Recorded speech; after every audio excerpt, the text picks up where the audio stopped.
Hi நண்பா, 25,000 ஒரு best gaming phone பார்க்குறீங்க அப்படின்னா வந்து இந்த வீடியோ கடைசி வரைக்கும் பாருங்க. ஃபோக்கோல இருந்து ஃபோக்கோ F6 5G இந்த ஸ்மார்ட் ஃபோன் தான் இருக்கு. இதுல டிஸ்பிளே பார்த்தீங்கன்னா 6.67 இன்ச்சுக்கான 1.5Kக்கான AMOLED டிஸ்பிளே தான் கொடுத்துருக்காங்க. இதுல வந்து 2400 நிட்ஸ் வந்து பீக் பிரைட்னஸ் கொடுத்துருக்காங்க. இதுல யூஸ் பண்ணிக்க பேட்டரி பார்த்தீங்கன்னா 5000 mAh பேட்டரி கொடுத்துருக்காங்க. இதை சார்ஜ் பண்றதுக்காக 90 வாட் சார்ஜர் வந்து பாக்ஸ் உள்ளே கொடுத்துருக்காங்க.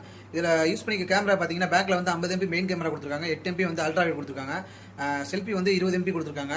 இதில் மெயினாக பார்க்க வேண்டியது என்னன்னு பார்த்தீங்க அப்படின்னா யூஸ் பண்ணிக்க ப்ராசர் தான் Snapdragon 8s Gen 3. இது வந்து இந்த பட்ஜெட்டுக்கு வந்து இது ரொம்ப வந்து ஒரு அதிக லெவல்னே நான் சொல்லுவேன். ஏன் கேட்டிங்க அப்படின்னா வந்து இதெல்லாம் வந்து ஒரு ஃப்ளாக்ஷிப் லெவலில் பார்க்க வேண்டிய ஒரு ப்ராசர். இந்த செல்லுக்கு இந்த பட்ஜெட்டுக்கு வந்து இந்த ப்ராசர் வந்துருக்குன்னா கேமிங் வந்து ஒன் ஆஃப் த பெஸ்ட்டுன்னு சொல்லுவேன். இன்னொன்று வந்து இதில் வந்து ரொம்ப வந்து விளாண்டிங்க அப்படின்னா கொஞ்சம் வந்து த்ராட்டில் ஆகும், கொஞ்சம் ஹீட் ஆகும். அதை மட்டும் கொஞ்சம் பார்த்துக்கோங்க. இது வந்து 8GB RAM 256GB வந்து கரெக்டாக 25,000 ப்ரைஸ் பண்ணியிருக்காங்க ஃப்ளிப்கார்ட்டில். மறக்காமல் செக் அவுட் பண்ணி பாருங்க. இந்த வீடியோ பிடிச்சிருந்தா லைக் பண்ணுங்க, கமெண்ட் பண்ணுங்க, ஷேர் பண்ணுங்க, மறக்காம சப்ஸ்கிரைப் பண்ணுங்க.